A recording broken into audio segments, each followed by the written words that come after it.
So Disco Elysium has reached Disco Elysium amounts of complexity. Now, there's been a lot going on behind the scenes with Disco Elysium in terms of the shareholding. So obviously, the wild success of this game, the studio itself paid the shareholding to one individual. Now, that has caused a little bit of a ruckus with creatives being fired, not over doing anything wrong in particular, but for basically knowing the shady ins and outs of what's been going on behind the scenes with this amount of money getting thrown around.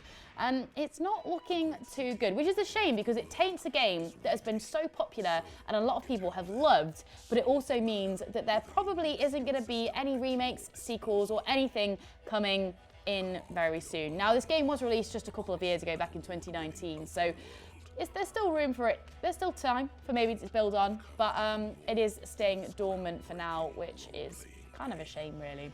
But I'm actually now joining the studio with Matt Simpson, who is a producer here at Jinx. How are you, Matt? You good? I know, incredible seeing you once again. I know. Look, you're basically my co-host at this point, and we're not mad about it. It's the secret that no one knows is that I'm back there most of the time. You are. You're in the gallery. You're the gallery man. For me to come on, someone else has to take over my job. That's it. So I'm basically taking somebody else away from what they were supposed to be doing to be here. No, Disco Elysium is one of the greatest games of all time. One of the greatest games ever made. And anyone who hasn't played it, for God's sake, do. But this is a mess. Yeah. This is and it's really unfortunate because the whole ethos and principle around how they made the game was so radically different to what we know and understand. Yeah. But ultimately, it is an anti-capitalist venture that has been eaten by capitalism and people trying to make a quick buck off the success of something that no one really saw coming. Yeah. So yeah, basically, to sum up, without boring everyone to death, there are two creative directors. They got fired. People were like, "Why they been fired?" They were the sort of the geniuses who created the Manger of the World and led the story.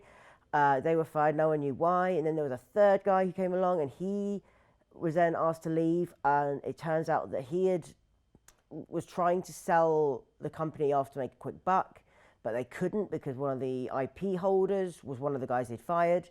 So he could block anything, which he did.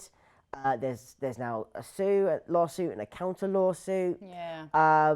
There's potentially one of the main creative directors of the game was done for fraud a few years back, and it's something to the tune of like $11 million in debt. That's a lot. It's a complete, well, many things I can't say on this show, but yeah. It's a complete cluster mess. Absolutely. I mean, but even like the creatives getting fired, not because they did anything wrong, but because they knew about what was going on. I mean, that kind of like taints everything about it. I mean, people aren't going to want to, if this ever does come back and the game does come back and the developers start wanting to make the game, Jinx is going to taint people wanting to work anywhere near this kind of situation. I don't think it looks good for them. No. Like, I don't know if main directors would want to take a job at a company with this much of a mess. Absolutely not. I do think there is a part of it where so Zaum, which is the company, they called themselves a collective, a creative collective. Okay. And it meant that no one was really in charge, and it was all right. It was running they're all communists basically. Yeah. So they ran it in a very non-capitalist way where there's a lot more freedom and there was not necessarily a worry about the legal stuff. Yeah. But what it took was basically one player to take a card out, and the House of Cards, as has now done, has fallen down. Yeah. So the thing that worries me most is will that be it then? Is that Disco done? Because Disco is, what I say, one of the greatest games of all time. It did something that I've never seen a game do before. It's fiercely intelligently written. It's incredibly funny as well at times. And it would be such a shame for that to just be it. Yeah. But unless they can sort this out, there won't be any more. And even if there is, if you lose the creative people who made it happen, yeah. What are you left with? Well, that's it. I mean, for people that haven't played the game then, Matt, tell us a little bit about the game. What goes on in the game? What makes it so great? Okay, so without spoiling too much, you play an alcoholic detective who wakes up on a hotel floor with no idea not only of how he got there, but who he is.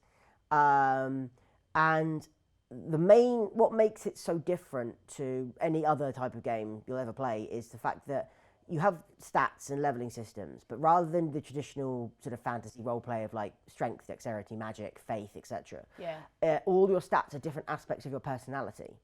Everything ranging from the sort of primal instincts through to your kind of knowledge of the world and your understanding of people, as well as like your physical strength and aspects like that. But everything talks to you. So all your aspects of your brain physically talk to you. And then they start arguing with each other because, so, you know, for example, there's a thing where it's like, oh, I want to have a cigarette. And part of your brain's going, yes, I want a cigarette. And another part of your brain, no, that's stupid. It'd be really bad for you. Yeah. And they just start fighting with each other. And you're just stood there gawping at a cigarette for like 10 minutes while your brain just eats itself. And it's hysterically funny. But it's really poignant because this is a guy who's a mess. Yeah. And you're seeing essentially in real time him completely unravel.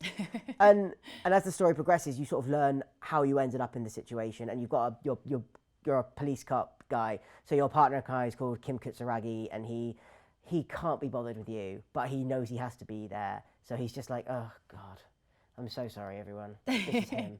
But it's very much, you know, artistically it's beautiful. It's got British Sea Power did all the music, which is beautiful. Really nice atmospheric music. There's really like a unique sort of painting art style. It's weird. It's parasocial. It's got paranormal elements. It's got it's got a bit of everything in there. It is wonderful. Yeah. And like it isn't for everyone, but of course. I think if you have any interest in like wanting to try in games in general, this is like nothing that you'll have ever played before. Yeah. And that's why I think this is so disappointing about the way the company has sort of collapsed over the last 6 months, because it would be such a shame for us never to see anything like this again. Yeah, I mean, absolutely. It sounds very different to anything I've ever played before in terms of like that internal monologue, you know, little fights going on in your head. I love that kind of thing.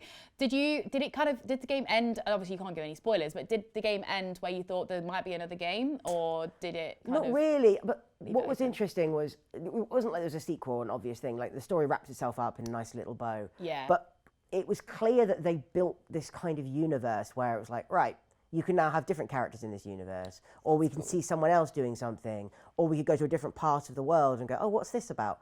Like there was so much opportunity there. There is still. I'm not being completely negative. Yeah, of course. It could happen, but you know, I could see them creating a new game in the same universe with kind of the same ideas. Yeah. But it may be, you know, with different characters somewhere else. That I think, if you're asking me, that's what I would love to have seen, and hopefully one day we might still get it. But because of everything that's the fallout of all of this, I am worried that it wouldn't live up to what is extremely high expectations. Yeah, well, that is a shame. Well, Matt, we're going to come back to you in just a sec, actually, but we're going to be having a chat about the God of War Ragnarok director and Castlevania. So, director Eric Williams appeared to express very little interest in adding anything else to God of War Ragnarok, which, such a shame, but that means he's got a lot of time on his hands. So, this does mean he's free to work on something different. And that different thing could possibly be Castlevania. So if you've ever played Castlevania before, then this might be something that you're quite interested to see. So it did receive, obviously, a popular Netflix series, and with a TV show sequel as well in development at the moment. The series is overdue for a brand new game. So there's no telling whether this could happen or not. But look, he's got his eyes on it, so you never know. Matt, Castlevania, what's your vibes? What are you thinking? I mean, I love Castlevania. Yeah? I love the old games. You know, it was part of half the series of games that created the Metroidvania genre of kind of exploring the map and finding things to unlock new areas and going back on yourself and this kind of thing. Yeah. We have not had a Castlevania game since, I think, 2008. I could be wrong on that. Long overdue. It was on the Xbox 3, the Lords of Shadow on the Xbox 360 and PS3. Yeah. Konami have had the rights. Konami have had the rights for ages, like they got for Metal Gear Solid and Silent Hill. Yeah. And they've done nothing with them, and you know, Konami are the worst. So they've also ruined PES by turning it into eFootball. That was a mess. I would be surprised if this ever happened. Yeah. But you know, we've all been wrong. But I've been wrong before. Yeah. And I would love to see a new Castlevania game, and certainly someone with his reputation of creating God of War Ragnarok. Yeah, I would love to see it, but I don't think it'll happen. No, it's a shame because he's got such great expertise and everything, and he's a brilliant creator. So hopefully, maybe we'll see. We'll see how it goes. We'll see how we get on.